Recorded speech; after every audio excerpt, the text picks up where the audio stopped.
Hey, what's up? It's Peter here. I'm in the middle of lowering the Lambo.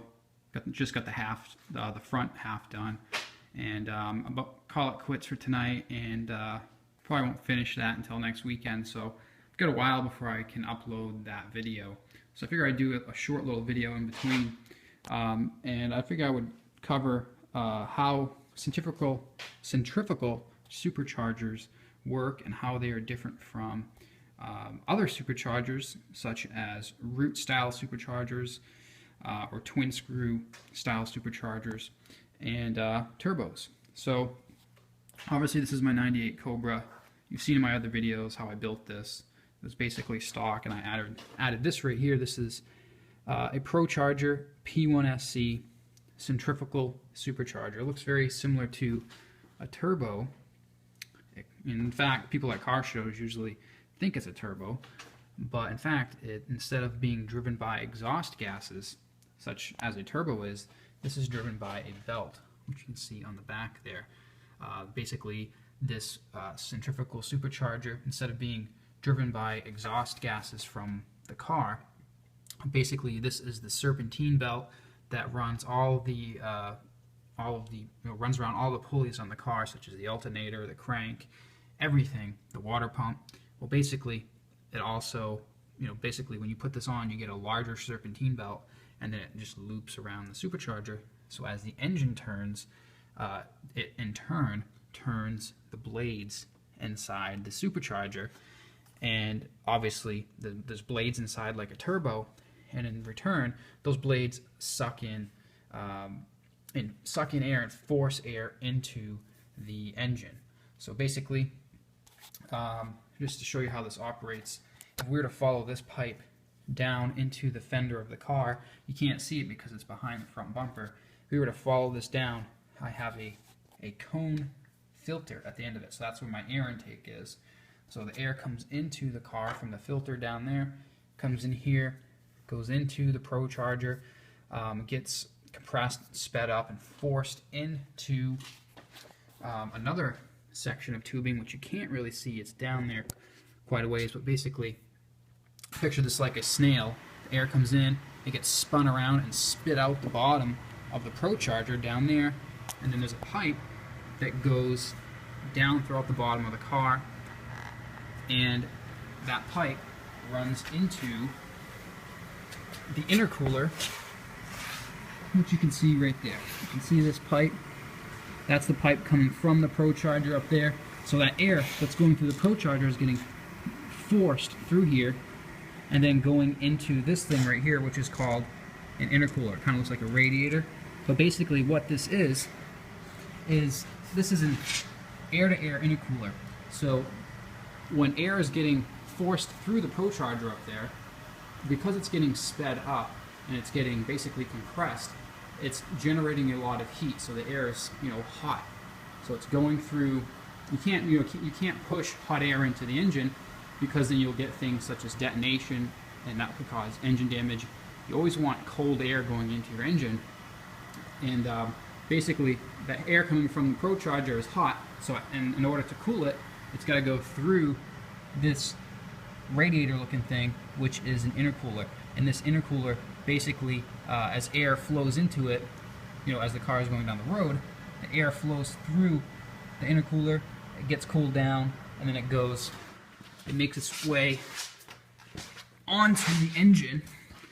The air goes through the intercooler, goes into this pipe here, and this pipe basically goes finally into the engine. So that's what this pipe right here is. And then it finally, obviously the cold air now that it's been cooled through the intercooler, makes its way into the throttle body, into the air intake, and then it's force fed into the engine. And that's how the Procharger works. I'm obviously not an expert at this, and hopefully that made sense. But basically, the Procharger forces air into the engine. The intercooler cools that hot air so that it goes into the engine, and it's nice and cooled. If you didn't have the intercooler, some kits like the Vortec supercharger kits and some of the homemade kits that people make for these cars do not have intercoolers, and obviously the risk with that is that you're going to you can blow your motor a lot more easily because, as you're forcing all that hot air into the engine, you could have things like detonation occur, which I'm not even going to try to explain in this video. You can go ahead and Google it. But basically, that means very bad things for your motor. So the good thing about the Procharger kit is that it comes with an intercooler. So you can cool all that hot air that's being generated from the blower. So how does this Procharger centrifugal supercharger build boost differently than the superchargers that come on other cars, such as the 0304 Terminator Cobras, the Corvette ZR1, the Camaro ZL1, or the Shelby GT500 Mustang, the Ford GT? How do those cars, those cars come with superchargers from the factory, but they are not centrifugal superchargers. The superchargers that come on those cars are basically root style blowers. So they mount on the top of the engine right here, and they are also run by a pulley, usually on the front right here. But the thing with those is that they usually don't have any type of intercooling system with them at all. So the downside to those types of blowers is that the cars, if they're run on like a track day or something like that, they can suffer from something called heat soak, which basically means the car and the blower will basically get to a point where they're so hot that the motor could start experiencing detonation. So that's one of the downsides of those blowers. However, one of the upsides of those root style blowers is that they produce boost at very low RPMs. So when you get on the throttle, you have that instant boost. And with this thing, this is a centrifugal supercharger. It's kind of the opposite. This, you don't really feel the boost in the lower RPMs with this. This thing doesn't start really building power until you get up into the high RPM range. So you really got to rev this thing out to experience the peak, the peak horsepower, and obviously to experience the most amount of boost. This thing does not build boost at low RPMs like a root style blower. So one of the downsides to the centrifugal supercharger is that if you're looking to have fun on the streets and you're looking for that instant throttle, that instant boost, as soon as you hit the throttle, this is not the blower for you. This is more of if you're taking it to the drag strip and you're winding out the gears and you really want to produce the highest horsepower numbers possible, this is the blower for you. Now, if I was to go back and do this over again, I would probably do a root style blower such as a Kenny Bell, just because I don't bring this car to the track a whole lot, and I think I would have a lot more fun with this car if I had a root style blower on it. I would like that instant boost as soon as I hit the throttle. Just be a lot more fun to drive, probably roast the tires a lot more easier. But the downside is with the root style blower, I would not produce as much peak horsepower as with the centrifugal blower. So I hope I did not confuse you too much there. Again, I'm not an expert at this stuff. This is just stuff that I've learned through my own research and experience with working on my own cars. So most cars from the factory that come with superchargers come with the root style blowers, and I think the factories use those because they know that the average person that buys a Corvette ZR1 or a Camaro ZL1 or a GT500 Mustang, they know that the average customer is probably going to do a few track days here and there, but for the most part, they're going to be using their cars on the street. And since they're using their cars on the street, they would probably get more use out of a root style blower. Another positive side for them is that the root style blower is a lot more simple. It doesn't require all this piping, and it's just more street friendly. I think that's why they come with production cars that are supercharged come with those kind of blowers. Now, another thing about this blower, well, let's talk about how this is different than a turbo. So remember how we talked about how this looks very similar to a turbo, only that it is driven by a belt and not by exhaust gases? Well, I don't know if you've ever driven in a turbo car, but when when a turbo car starts to build boost, when the turbo kicks in at a certain RPM, the turbo hit is usually pretty hard and kind of violent, depending on how powerful the car is.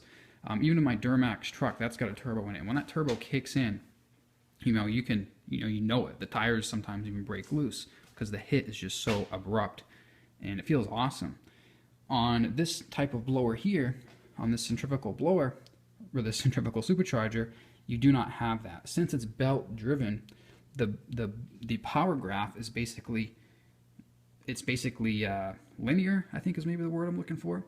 If you look at a horsepower graph or a dyno graph of a centrifugal style supercharger, you'll see that the horsepower basically builds very steadily like this, right? As the car goes up in RPM, obviously the power increases very smoothly with the RPM of the car. With a turbo, you might see it, say the boost kicks in at 3,000 RPMs. As soon as you hit 3,000 RPMs, you might see a huge spike like that. When the power just kicks in, and then maybe it will level off after that. That's where you're seeing that huge hit, is when you hit that part of the power band, and then you see that huge spike in the power. That's that hit that you feel in a turbo car. In this, you don't feel that huge hit because the power is very linear and gradual, because it's belt driven. As the motor increases RPM, so does the revolution of the blower itself. So you don't feel that hit, that violent hit. And again, if I was to do this over again, I would either do a roots blower or a turbo, because I just love turbos. I love how they hit and how they produce power. They're just a lot more fun.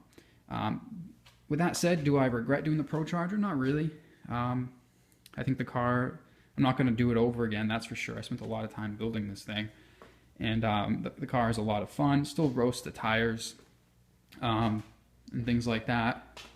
But if I ever build another one of these cars, if I ever build another Mustang, which I probably will, I'll probably do a turbo or root style blower. So hopefully this video, I didn't butcher it too bad or confuse you too bad, but that's how a centrifugal style supercharger works. It's how it builds boost, how it builds power compared to other cars that are supercharged from the factory with root style blowers, and also how it compares to a turbo.